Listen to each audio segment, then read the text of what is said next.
ഏറ്റുവാങ്ങിയ എൻ്റെ പ്രിയപ്പെട്ട സുഹൃത്ത് അശോകേട്ടൻ, അതുപോലെ എൻ്റെ ശിഷ്യനും അടുത്ത സുഹൃത്തുമായ സുനോജ്, എൻ്റെ നാട്ടുകാരിയും എൻ്റെ വിദ്യാർത്ഥിയുടെ മകളുമായ കുമാരി ഫാത്തിമത്ത് സന,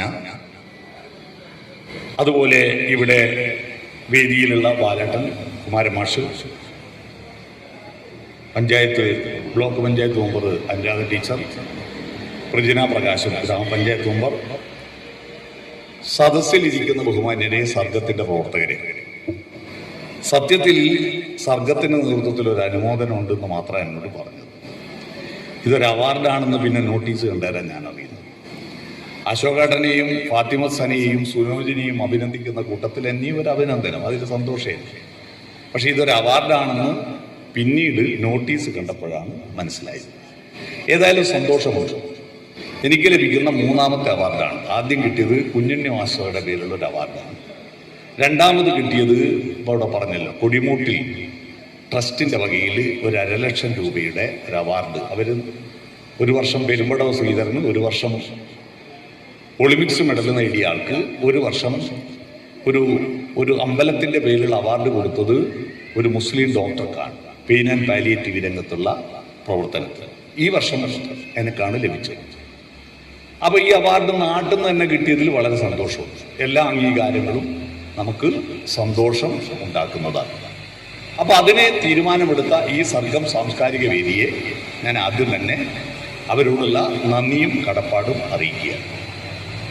ചിറ്റാരിപ്പറമ്പുമായിട്ടുള്ള എൻ്റെ ബന്ധം ഒരു വാഴക്ക് വളം വാങ്ങാൻ വന്ന ബന്ധം.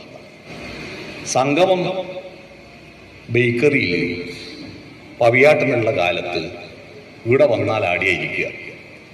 ആടിയിരിക്കുമ്പോൾ നേരെ അപ്പുറത്ത് ടാഗോർ കോളേജിൽ ഭയങ്കര കുഴപ്പം. മാഷന്മാരില്ലായിട്ടാ പ്രശ്നം. മാഷന്മാരില്ലാഞ്ഞിട്ട് പൈസ കൊടുക്കാത്തതുകൊണ്ട് മാഷന്മാരില്ല. അന്നേരം ബാങ്കിൽ ജോലി ചെയ്യുന്ന KP ബാലകൃഷ്ണാട്ടെ, AK ഗോയിനാറിൻ്റെ മോൻ എന്നെ വിളിച്ചിട്ട് ഇനി ഇങ്ങോട്ട് വന്നാട്ടെ. ഞാൻ വിളിച്ചു എന്തെന്നാടി വളവാട് ഇറക്കി വെച്ചിട്ട് എന്നോട് പറഞ്ഞു, ഇനി ആ ക്ലാസ് പോയിട്ട് എന്തൊക്കെ ഒന്ന് പറഞ്ഞു കൊടുത്താട്ടെ. ഞാൻ ക്ലാസ്സിൽ പോയിട്ട് വെറുതെ ഒരു തമാശക്ക് പോയിട്ട് ആദ്യം എടുത്ത പാഠം നളിനി ഒരവതാരിക, AR രാജരാജവർമ്മയുടെ ലേഖനമാണ്. തുടക്കം ഗതാനുഗതികത്വത്തേക്കാൾ നവനവോല്ലേഖ കൽപ്പനകളിലാണ് നമ്മുടെ പുതിയ കവികൾ ശ്രദ്ധിക്കേണ്ടത്. എനിക്ക് തലയുറ്റിൽ വന്നുപോയി, എന്തെന്ന ഈ സാധനം തിരിയുന്നില്ല. ഗതാനുഗതികത്വം എന്താണെന്ന് ആരോടെ ചോദിക്കുന്നത്? എന്നോട്.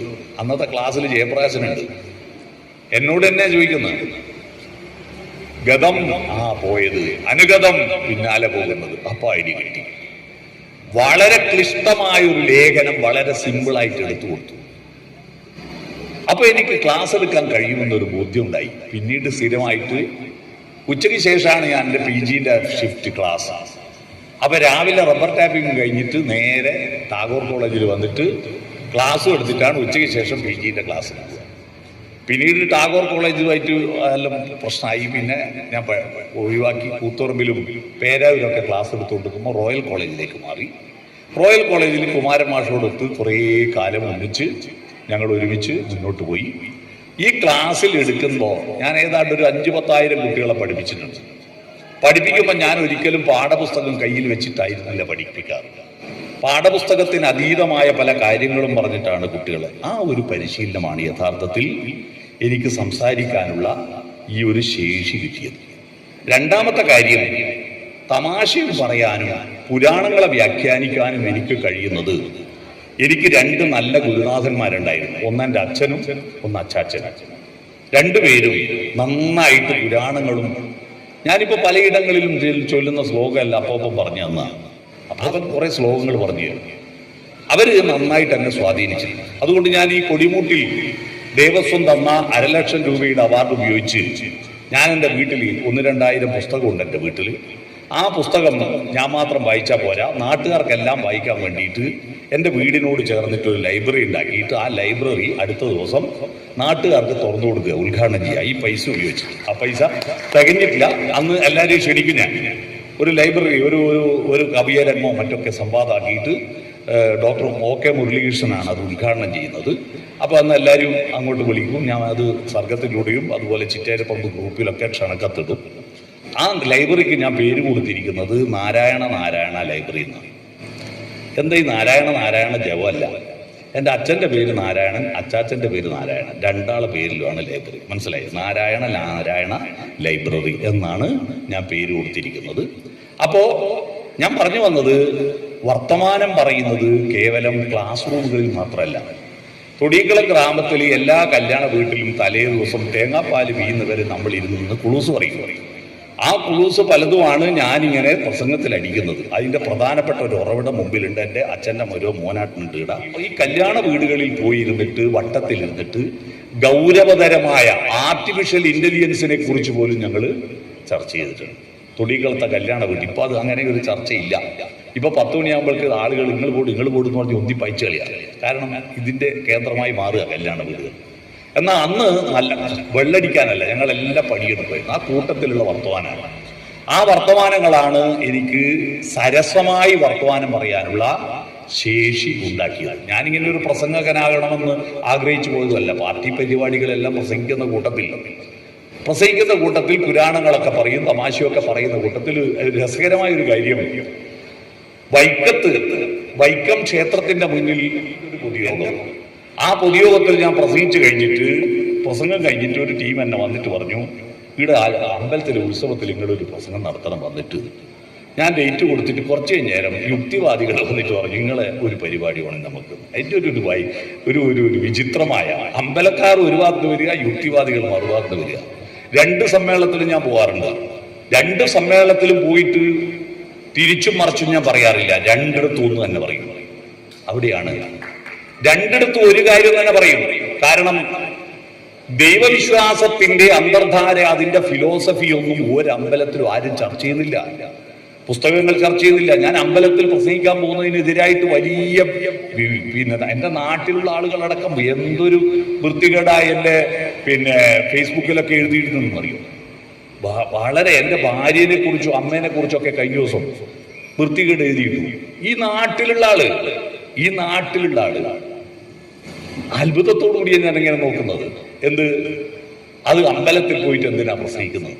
അമ്പലത്തിൽ പോയിട്ട് ഭക്തജനങ്ങൾ അറിയേണ്ട പല കാര്യങ്ങളും ആരും പറയുന്നില്ല. ഭാരതത്തിലെ ദൈവവിശ്വാസത്തിന്റെയും തത്വശാസ്ത്രത്തിന്റെയും ഒരു വലിയ ലോകമുണ്ട്. ആ ലോകത്തെ പറ്റി പറഞ്ഞു കൊടുക്കണ്ടേ? അതുപോലെ രാഷ്ട്രീയ രംഗത്ത് സംസ്കാരം വേണ്ടേ?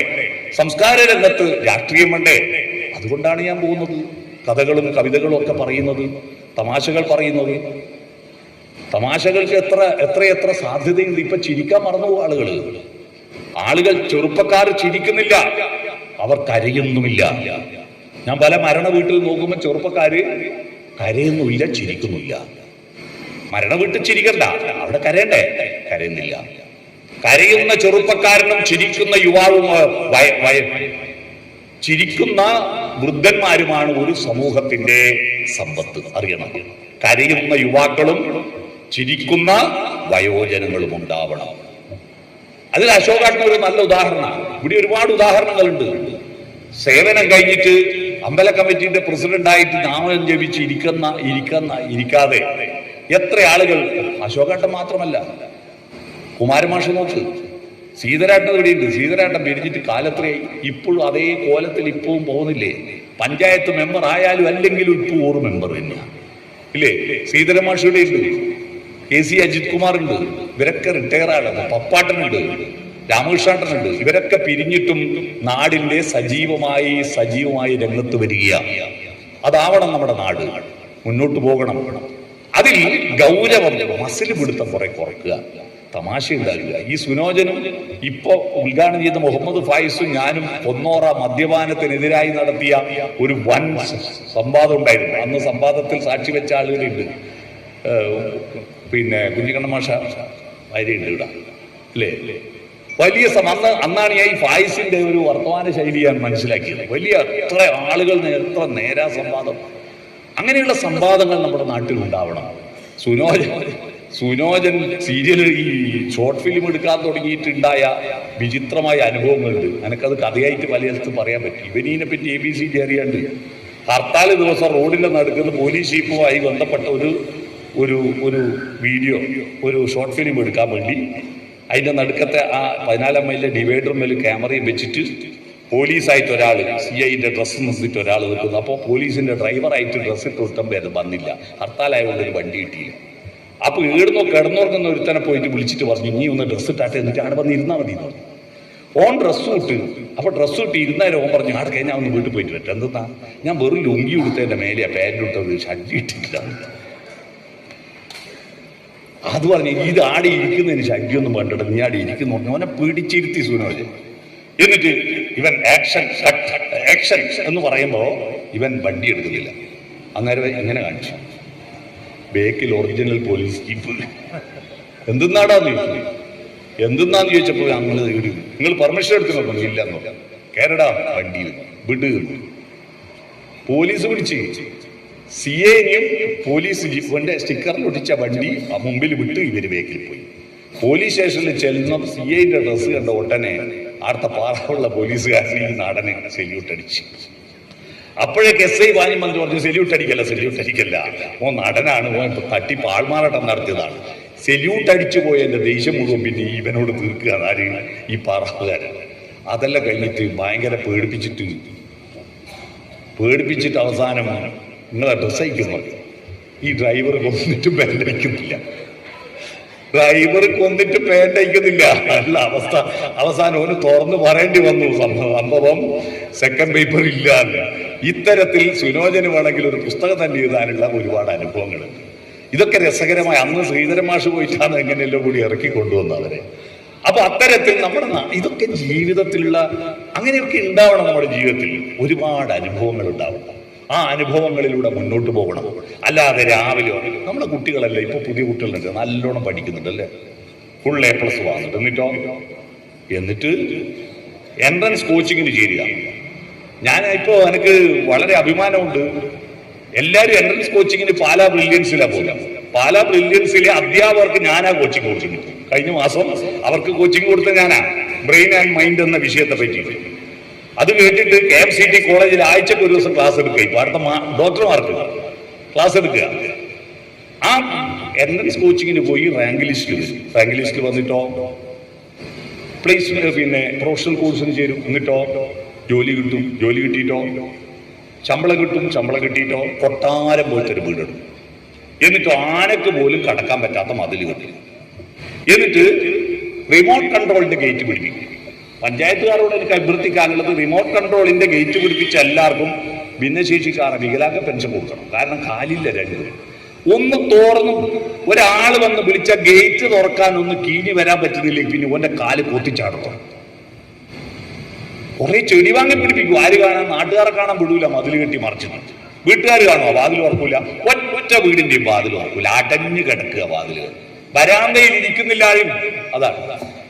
എന്നിട്ട് മനുഷ്യന് വിശ്വാസമില്ലാണ്ട് തൊടൊരു നായിനെ വാങ്ങിപ്പോയിട്ടു. ഒരു 9:30-10 മണിക്ക് ഗേറ്റ് തുറക്കും. എന്തിന് ഗേറ്റ് തുറക്കുന്ന എന്തിനാ? അപ്പുറത്തെ വീട്ടിലെ ഗോയിനാട്ടിന് സുഖമുണ്ടോ എന്ന് നോക്കാനല്ല, ഇപ്പുറത്തെ വീട്ടിലെ ചെക്കൻ പണ്ണന്വേഷിച്ചിട്ട് ശരിയായിനോ നോക്കാനല്ല, അതിന്റെ പുറത്തെ ചെക്കൻ ഏത് കോളേജിൽ അഡ്മിഷൻ എടുത്തെന്ന് ചോദിക്കാനൊന്നും അല്ല. ഈ നായിനെ തോറാൻ കൊണ്ടാക്കാൻ മാത്രം ഗേറ്റ് തുറക്കുന്ന കുറെ കഴുതകളെ സൃഷ്ടിക്കാനാണോ ഈ ഫുൾ A+ അല്ല. അതിനപ്പുറത്ത് ചില മനുഷ്യത്വമുണ്ട്. മനുഷ്യരും തമ്മിലുള്ള ബന്ധങ്ങളുണ്ട്. അത് വളർത്തിയെടുക്കണം. അതിന് സർഗം. ഒരു പ്രദേശത്ത് സർഗം പോലുള്ള ഒരു ക്ലബില്ലെങ്കിൽ ആ പ്രദേശം മരുഭൂമിയാണ്. നിങ്ങളുടെ മക്കൾ ഏതെങ്കിലും ഒരു ക്ലബിൽ അംഗമല്ലെങ്കിൽ അവൻ എന്തോ തകരാറുണ്ട് എന്ന് മനസ്സിലാക്കില്ലേ? നമ്മുടെ നാട്ടിൽ ജീവിക്കുന്ന ഒരു ചെറുപ്പക്കാരൻ ഒരു ക്ലബിൽ അടേണ്ടപ്പാ ഒരു കോണത്തിനുമില്ല, ഒരു ദോഷത്തിനുമില്ല. പിന്നെന്തിനാ ഒരു കോണത്തിനുമില്ല, ഒരു ദോഷത്തിനുമില്ല. എന്തെങ്കിലും ചെയ്യണ്ടേ? അതുകൊണ്ട് ഒരു ചലനം ഉണ്ടാക്കണം. 20 കൊല്ലമായി സർഗം ഉണ്ടാക്കിയെന്ന് പറഞ്ഞപ്പോൾ ഞാൻ അത്ഭുതപ്പെട്ടു പോയി. കാരണം 10 കൊല്ലം എന്നെ സംബന്ധിച്ച് 10 കൊല്ലം എന്താ പറയാ, ഈ നാടുമായിട്ടുള്ള ബന്ധം പോയി.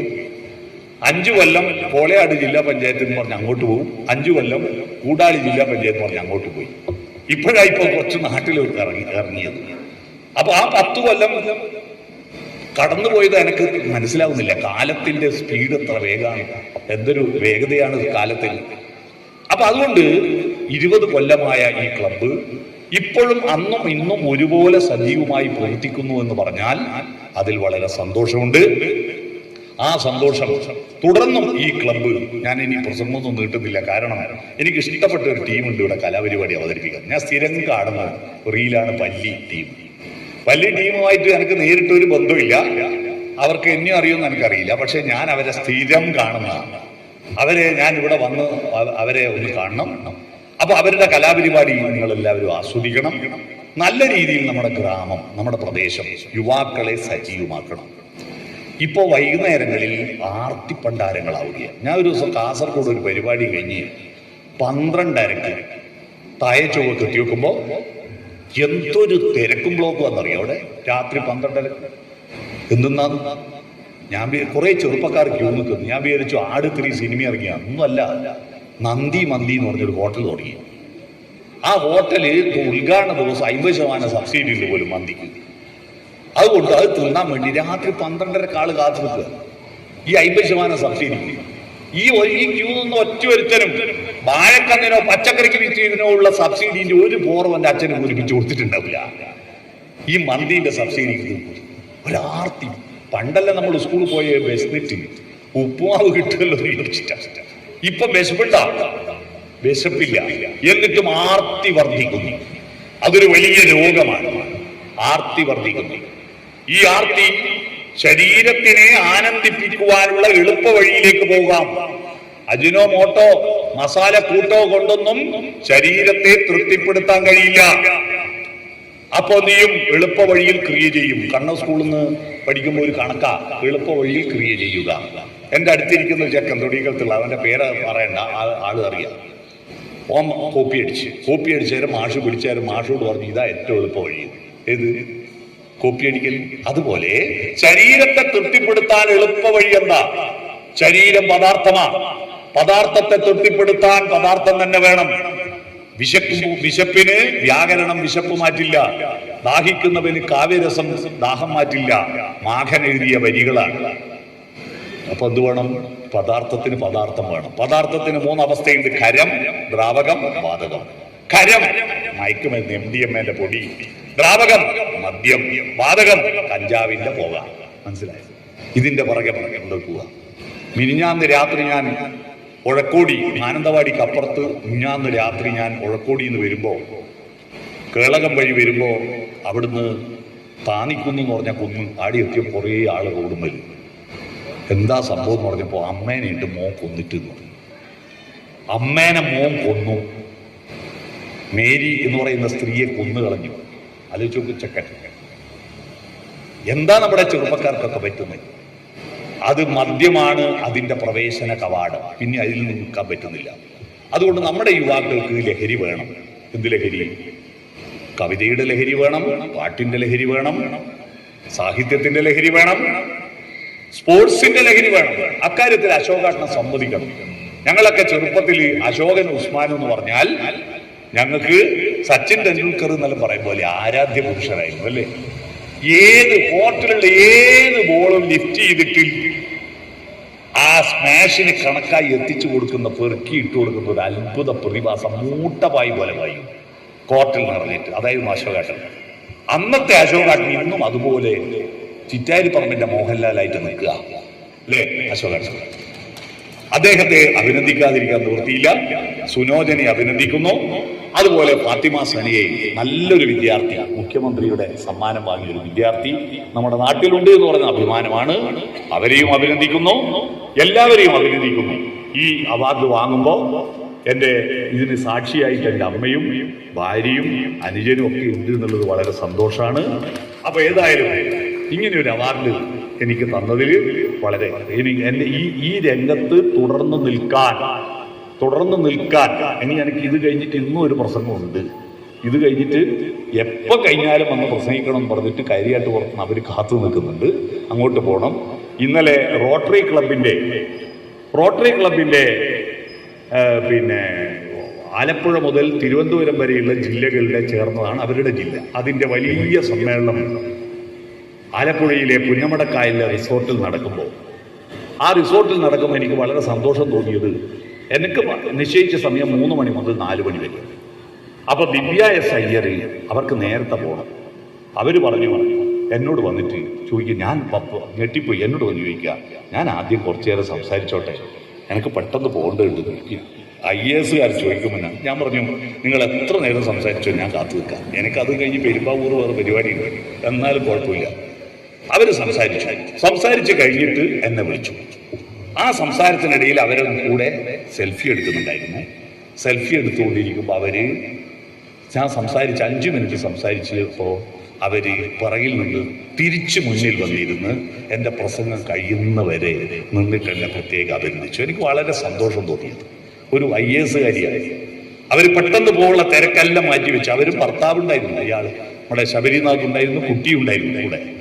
അപ്പോൾ അങ്ങനെ കുറെ അനുഭവങ്ങളുണ്ട്. മറ്റൊരു പ്രധാനപ്പെട്ട അനുഭവം, എൻ്റെ പ്രസംഗത്തെ പോസ്റ്റ് ചെയ്തിട്ട്, ഞാൻ പോസ്റ്റ് ചെയ്തില്ല, പോസ്റ്റ് ചെയ്തിട്ട് ജീവിക്കുന്ന കുറേ സാധാരണക്കാരുണ്ട്.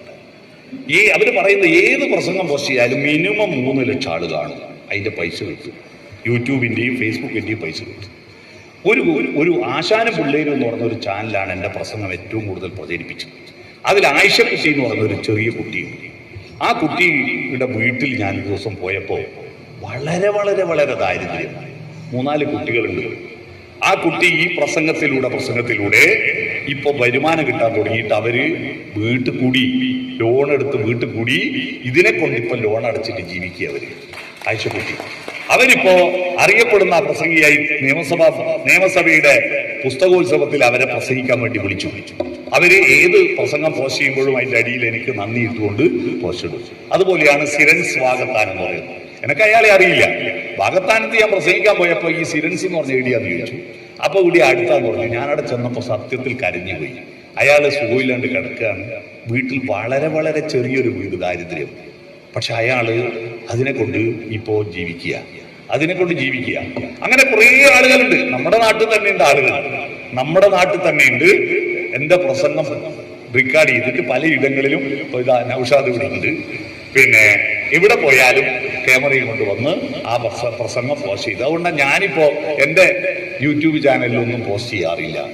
അതൊക്കെ ആരൊക്കെയോ പോസ്റ്റ് ചെയ്യട്ടെ, അതിനെ കൊണ്ട് അവർ വരുമാനം ഉണ്ടാക്കട്ടെ. അതിൽ വളരെ സന്തോഷമേ ഉള്ളൂ, അഭിമാനമേ ഉള്ളൂ. പക്ഷെ എനിക്കുള്ളൊരു അഭിമാനമാണ്, ഞാൻ കാറിൽ യാത്ര ചെയ്യുമ്പോൾ എനിക്ക് വരുന്ന ഫോണല്ല ഔഡറിൽ വരും. ഇവിടെ പിടിക്കണ്ടെന്ന് വെച്ച് എന്നെ ഒരു 3-4 ആള് എന്നെ വിളിച്ചത്. പലരുടെയും ജീവിതത്തിൽ ആശ്വാസമാകാൻ കഴിയുന്നു. പലർക്കും ആത്മഹത്യകളിൽ നിന്ന് പിന്തിരിപ്പിക്കാൻ പലരും എന്നെ നേരിട്ട് വിളിച്ചു പറഞ്ഞിട്ടുണ്ട്. ആത്മഹത്യ ചെയ്യാൻ വിചാരിച്ച് ഞാൻ ആത്മഹത്യ ഒഴിവാക്കിയത് പല പ്രഗത്ഭരും പറഞ്ഞിട്ടുണ്ട്. ഒരു കഴിഞ്ഞ ദിവസം ഒരു മമ്പറത്തൊരു പരിപാടിക്ക് പോയി. ആ പരിപാടിയിൽ ഒരു സ്ത്രീ എന്നോട് വന്നിട്ട് പറഞ്ഞു, ഞങ്ങൾ ജീവിതത്തിൽ വലിയ പ്രതിസന്ധി നേരിട്ടപ്പോൾ ഞങ്ങളുടെ ആശ്വാസം നിങ്ങളുടെ പ്രസംഗമായിരുന്നു. എല്ലാരും കേൾക്കുക പറഞ്ഞത്. ഒരു സ്ത്രീ വന്നിട്ട് എല്ലാരും കേൾക്കുക പറഞ്ഞത്. സ്ഥിരമായി കേൾക്കാറില്ല. എന്തായാലും വലിയൊരു പ്രസംഗക്കാരനൊന്നുമല്ല ഞാനൊരു തമാശ പ്രസംഗകാരൻ. പക്ഷെ അതിൽ കുറെ പാട്ടുകൾ പാടും. അതിന്റെ പേരിൽ എനിക്ക് ഒരുപാട് ആക്ഷേപങ്ങൾ കേൾക്കേണ്ടി വന്നിട്ടുണ്ട്. സിനിമാ പാട്ട് പ്രസംഗക്കാരനാണ്. സിനിമാ പാട്ട് എന്താ അത്ര മോശം? സിനിമാ പാട്ടില് ആസ്വദിക്കാൻ പറ്റി. ഞാൻ കവിതകൾ ചൊല്ലാറുണ്ട്. പക്ഷെ കവിത ചൊല്ലുമ്പോൾ ആള് അത് കേട്ടിട്ടുണ്ടാവില്ല. സിനിമാ പാട്ട് പാടുമ്പോൾ അത് ആള് കേട്ടിട്ടുണ്ടാവും. അതുകൊണ്ടാണ് സിനിമാ പാട്ട് പാടുന്നത്. കഥകൾ പറയാറുണ്ട് ചില ആളുകൾ. ഞാൻ നാടൻ വാക്ക് തൂറാൻ പോയി എന്നൊക്കെ പറഞ്ഞതിന്റെ പേരിൽ എന്നെ ആക്ഷേപിച്ചിട്ടുണ്ട്. പലരും ആക്ഷേപിച്ചിട്ടുണ്ട്. ചിന്തയാ വളർത്തേണ്ടത്, ചന്തിയല്ല വളർത്തേണ്ടത്. ഞാൻ കൊട്ടിയൂർ സ്കൂളിൽ പിന്നെ +2കാർക്ക് പ്രസംഗിക്കുമ്പോൾ പറഞ്ഞു, ചിന്തയാണ് വളർത്തേണ്ടത്, ചന്തിയല്ല വളർത്തേണ്ടത്. അതുകൊണ്ട് നമ്മളത് ഈ കൃത്രിമത്വം ഒഴിവാക്കുക. സാധാരണ മനുഷ്യരാണ് നാട്ടുവർത്താനം പറയാം. അത്തരത്തിൽ നമ്മൾ ജീവിച്ചു നോക്കട്ടെ. മസിൽ പിടുത്തം കുറഞ്ഞാൽ തന്നെ സൂക്കേട് കുറെ കുറയും. അത്തരത്തിൽ നല്ല ഒരു ജീവിതം കാഴ്ചവെക്കാൻ സാധാരണ എനിക്ക് ഈ അവാർഡുകളെല്ലാം കുറച്ചും കൂടി നാട്ടുകാരുടെ ഇടയിലേക്ക് ഇറങ്ങാനുള്ള പ്രേരണയാണ് നൽകുന്നത്. അല്ലാതെ ഞാൻ വലിയ പ്രസംഗക്കാരനെന്ന് പറഞ്ഞ് നടക്കാനൊന്നുമല്ല. നമുക്ക് നമ്മൾ പ്രസംഗിക്കാൻ പോകുന്നതിനേക്കാൾ സുഖം നമ്മുടെ നാട്ടുകാരുടെ ഇടയിൽ ജീവിക്കുന്നതാണ്. അത്തരത്തിൽ ഇങ്ങനെ ഒരു അവാർഡ് തന്നതിന് ഒരിക്കൽ കൂടി നന്ദി പറഞ്ഞുകൊണ്ട് ഞാൻ കുറച്ച് കൂടുതൽ പറഞ്ഞുപോയി. ഏതായാലും എല്ലാവർക്കും ഇത് കേട്ട എല്ലാവർക്കും നന്ദി പറഞ്ഞുകൊണ്ട് ഞാൻ എൻ്റെ ഭാഷണം ചുരുക്കും.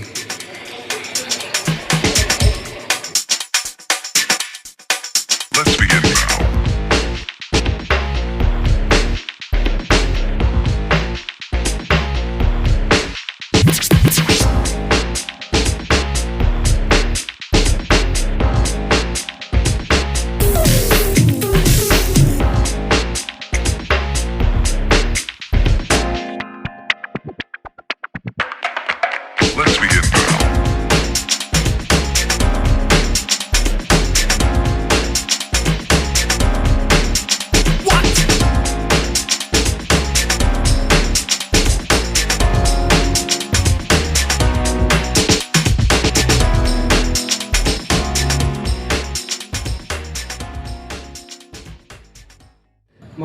പ്രഭാഷണം നർമ്മത്തിൽ ചാലിച്ചുകൊണ്ട് അത് ജനഹൃദയങ്ങളിലേക്ക് ഇറക്കിക്കൊണ്ടുപോകാനുള്ള അദ്ദേഹത്തിൻ്റെ അനിതര സാധാരണമായ കഴിവിനെ അംഗീകരിച്ചുകൊണ്ട് അല്ലെങ്കിൽ അതിനെ എടുത്തു കാണിച്ചുകൊണ്ടാണ് സർഗം സാംസ്കാരിക സമിതി വിലയിരുത്തിക്കൊണ്ട് അദ്ദേഹത്തിന് പുരസ്കാരം കൊടുക്കുന്നത്.